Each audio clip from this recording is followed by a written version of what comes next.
नशे की हालत में प्रेस कॉन्फ्रेंस में बैठे हिमांशु पुंडीर, गलती से कर लिया इकबाले जुर्म। पुलिस अपने साथ लेके जाती है, इससे पूछताछ करती है, इसे फिर मेरी सुपुर्दगी में छोड़ दिया जाता है। क्या बोला तूने? इसे फिर मेरी सुपुर्दगी में छोड़ दिया जाता है। इसे फिर मेरी सुपुर्दगी में छोड़ दिया जाता है। अब बड़ा सवाल ये उठता है कि आखिर क्यों पुलिस सागर कपूर को हिमांशु पुंडीर की सुपुर्द सौंप देती है। अब एक नजर तमाम अखबारों की इन सुर्खियों पर डालते हैं, जिनमें लिखा है, पीड़ित ने पुलिस और आप नेता पर लगाया बंधक बनाकर लूटने का आरोप। जी हां, युवक ने प्रेस कॉन्फ्रेंस करके आप बीती बताई और जहां तक मुझे जानकारी है, युवक तमाम सबूत लेकर प्रेस कॉन्फ्रेंस में बैठा था और आप देख सकते हैं कि तमाम अखबारों ने, देहरादून के तमाम अखबारों ने ये खबर छापी भी है। इन अखबारों में जिस आप नेता का जिक्र किया जा रहा है उसका नाम है हिमांशु पुंडीर, जिसने अगले ही दिन प्रेस कॉन्फ्रेंस की कि हाँ, पुलिस ने सागर कपूर को मेरे सुपुर्द किया था। तो बड़ा सवाल ये उठता है कि क्यों आखिर पुलिस ने ऐसा किया होगा? क्या लूट के माल में पुलिस का भी हिस्सा था? ये सारी बातें खुल के सामने आती उससे पहले ही मैंने ये सवाल अगर कोई उठा क्रिमिनल भी है, मैं ये कहती हूँ, तो भी उन्हें कानून अपने हाथ में लेने का क्या अधिकार है? हिमांशु पुंडीर हाई कोर्ट है, सुप्रीम कोर्ट है, डिस्ट्रिक्ट कोर्ट है, कौन सा कोर्ट है? तो उन्हें कोई राइट ही नहीं है वो इस तरीके से किसी के साथ करें। 2 लाख रुपए लूटने के बाद भी नहीं थम रहा था मामला, की जा रही थी और 3 लाख रुपए की मांग। सुनिए ये कॉल रिकॉर्डिंग। हेलो। हाँ जी। हिमांशु भाई, मैं ये कह रहा हूँ कि एक चीज छोटी सी पूछनी थी आपसे। जैसे मान के 2 लाख रुपए जा चुके हैं, पेंडिंग 3 लाख बचे हैं। 3 लाख के बाद में ये मैटर खत्म तो हो जाएगा ना? फिर उसके बाद ये तो नहीं है क्या बोलते कि आगे दिक्कत पड़ेगी? कुछ नहीं होगा। और वो फोन भी वापसी दे दोगे ना अब? अच्छा, हम्म। ठीक है। फिर मैं वो उसी का मैं पैसे अरेंज करने के चक्कर में ही बाहर निकला हूँ। मैं अरेंज करके फिर आपको कॉल बैक कर रहा हूँ, ठीक है? ठीक, मैं बता दूंगा कहाँ छोड़ना है। ठीक है, ठीक है। अब तक आप समझ तो चुके ही हैं कि दाल में कुछ तो काला है। आखिर सागर कपूर के साथ ही ऐसा क्यों हुआ, इसका भी जवाब हम आपको देंगे, लेकिन सबसे पहले एक कॉल रिकॉर्डिंग आप बड़ी इंपॉर्टेंट ऐसी सुनिए, जिससे आपको सारा क्लियर हो जाएगा कि इनके साथ हुआ क्या। कॉल रिकॉर्डिंग है राज छाबड़ा की, आम आदमी पार्टी के एक नेता से बातचीत करते हुए। राज छाबड़ा वो इवेंट मैनेजमेंट कंपनी चलाते हैं जिसको सागर कपूर ने हायर किया था अपना प्रेस कॉन्फ्रेंस कराने के लिए। आदेश करें भाई साहब। बस आदेश क्या, वो आपकी शायद बात हुई होगी उससे, पुंडीर से? नहीं, मेरी कोई बात नहीं हुई। पापा के पास, भाई के पास फोन आया था, तो मैंने उनको बता दिया था। मैंने कहा जो गलत किया है, मैंने कहा उसको आप ठीक कर दो। मैंने कहा ठीक है, छोड़ देंगे भाई, नहीं करेंगे कॉन्फ्रेंस। मामला, मुझे तो मामला भी नहीं पता। मामला मैं बताता हूँ मेरे भाई आपको। इंस्पेक्टर पीडी भट्ट, राजपुर थाना।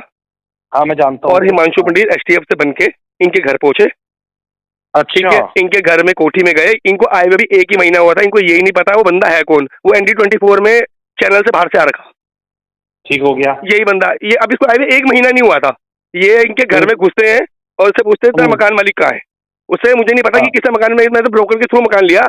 ये मेरा एग्रीमेंट है 1 महीने पुराना कि मैं अभी शिफ्ट हुआ हूँ। कह रहा तू मालिक को नहीं जानता, तू यहाँ रहता है, तुझे ये कर देंगे। तो इसको इसकी बीवी थी कानपुर में। ठीक है, इसको मारते मारते भाई साहब राजपुर थाने ले गए। ठीक है जी। अब बात सुनो, अगर मैं कह रहा पटेल नगर क्षेत्र का मैटर था तो भाई पटेल नगर कोतवाली होता ना। पीडी भट्ट का क्या मतलब था पहला? और हिमांशु पुंडीर खुद एसटी बन के क्यों गया? हाँ, ये भी ठीक है। ठीक है, क्यों गया? चलो पहली बात। चलो दूसरी बात, मैं कह रहा चलो कोई केस था भी साला, तो भाई साहब ने उसको छोड़ा क्यों? है ना? छोड़ भी दिया भाई साहब। 5 लाख 10 लाख की डिमांड करी, ऑन रिकॉर्डिंग सब कुछ है। हिमांशु पुंडीर बीच में था। और यहाँ तक कि जहाँ बैंक से पैसे निकालने गए, हिमांशु पुंडीर की गाड़ी सीसी फुटेज, जहाँ से उसको मोबाइल से सिम ट्रे निकाली, सारी सीसी फुटेज उपलब्ध है हिमांशु की गाड़ी की। ठीक है। और जिस थाने में लेके गए, राजपुर थाने में और पटेल नगर थाने से हमारे वकील ने पहले ही कॉपी निकाल ली। इसके खिलाफ कोई मुकदमा दर्ज है ही नहीं। तो आप किस बेस पे जो आदमी था तो आप किस बेस पे लेके गए भाई उसको? और भाई जी वहां को टॉर्चर किया गया। हिमांशु पुंडीर ने चौकी में थप्पड़ मारे। वो वकील हमारा आटे के थ्रू वो निकाल रहा है फुटेज। जो राजपुर चौकी में इसने हिमांशु पंडित ने हाथ उठाया उस पर। ठीक है, सबसे ज्यादा हिमांशु पंडित ने मारा है। वो कह रहा पीडी भट्ट ने तो कुछ नहीं मारा, जो हिमांशु पंडित ने मारा है मुझे। अच्छा, और ये था कौन से क्षेत्र का मामला? ये भाई तो पटेल नगर का, निरंजनपुर का। तो पटेल नगर का मामला है तो राजपुर कैसे ले आ सकते हो तो भाई वही तो बोल रहा हूँ, कैसे, वही तो बोल रहे हैं कि राजपुर कैसे ले आते हैं। और तुम, और मैं कह रहा कुछ मैटर था भी, तो भाई आप वारंट के किसी वारंट के ऐसे घुस जाओ किसी घर में यार, आपको कोई सामान बरामद हो, कुछ बरामद हो, कुछ भी नहीं हुआ। और यहाँ तक कि भाई साहब 3rd डिग्री दे रखी बंदे को, अंगूठा उसके अंगूठा काट रखा प्लास से, ठीक है, भाई साहब 3rd डिग्री। और फट्टो से हिमांशु पंडित ने मारा राजपुर थाने में, ठीक है जी। और उसकी पूरी क्लियर फोटो है हमारे पे, रातों रात का हमारे पे मेडिकल है। जिस दिन इसको उठा के लेके गए थे उस दिन राजपुर थाने से कॉपी निकल गई थी, इसके खिलाफ कोई मुकदमा नहीं है। और यहाँ तक कि भाई साहब इसने लिए 10 लाख की बात हुई थी, 5 लाख रुपए लिए, 2 लाख रुपए खुद इसने एटीएम बैंक में जाके अपनी गाड़ी भाड़ लगा के, इसकी गाड़ी की तब वो आ रही है, और फिर इसको पैसे निकाल के इसको दिए। और यहाँ उसके अब बचे 3 लाख रुपए, 2 लाख तो उसने दे दिए। अब भाई रातों रात जेल में कौन जाएगा भाई, बंदा डरी जाता है जब उसकी बीवी है ना कोई है, यहाँ पे कुछ नहीं है। तो 2 लाख तो उसने अगले दिन निकाल के उसको दे दिए बैंक से, ठीक है, रात को लेके बैंक से निकाल के दे दिए उसने उसको, उसके बाद छोड़ दिया। अब बचे 3 लाख रुपए। जब 10 लाख की बात हुई थी, 5 लाख में वो हुआ था, इनका सौदा हुआ था 5 लाख रुपए में। अच्छा, अब इनका 5 लाख में सौदा हुआ, 2 लाख दे दिया। अब इसके एवज में उसने क्या किया, इसका 1,45,000 रुपए का मोबाइल, जिसका IMEI नंबर पुलिस को सबमिट हम करा चुके कोर्ट में भी, उसका मोबाइल ले लिया, इसकी सोने की चैन ले ली, जिसके बिल हमारे पास है, उसकी अंगूठी ले ली। और यहाँ तक कि रिकॉर्डिंग में खुद कबूल रहा है, अपनी रिकॉर्डिंग में खुद कबूल रहा है ये, और फोन भी कोर्ट में सबमिट हो जाएगा कि जिससे ओरिजिनल होती है वो तो ओरिजिनल रिकॉर्डिंग होती है, वो तो वकील का काम है। वहाँ आपने उस पर खुद कबूल रहा है कि मैं तुम्हारी अंगूठी चैन दे दूंगा, मुझे जो बच्चे का बैलेंस है 3 लाख रुपए दे दो। अच्छा, तो पीडी भट्ट का क्या था मामला इसमें? पीडी भट्ट को लेके लूट करी इसने। अच्छा, इसने पीडी भट्ट के साथ मिलके लूट करी है। हाँ, गलती तो उसकी है ना। इसने पीडी भट्ट का क्या मैटर था भाई, अगर पुलिस आती तो कोर्ट वाली आती, पटेल नगर कोर्ट वाली आती, राजपुर थाने से पीडी भट्ट का तो आने का मतलब ही नहीं था। और तुम बिना किसी उसके वारंट के रात को किसी घर घुसते हो, है ना, किसी घर, सबके घर कैमरे लगे हैं भाई आजकल, कोई ऐसा नहीं है। हाँ, गली गली में कैमरा है ना, आपके घर ना भी हो ना भाई, अगले घर तो है। बिल्कुल मेरे खुद के सारे घर में कैमरे लगे हुए हैं, हाँ, है ना। तो ये मैटर है, घर में नहीं हो तो पड़ोसी घर में तो है ही। बिल्कुल सही बात है, गली में तो है ही। अपनी सेफ्टी तो अपने हाथ में। बिल्कुल 4 घर छोड़ के हर गली में कैमरा मिलेगा आपको, हर घर में कैमरा है भाई। अब भाई अब पुलिस के खिलाफ मुकदमा क्यों दर्ज करेगी, है ना, पहली बात। अच्छा, ये है मामला।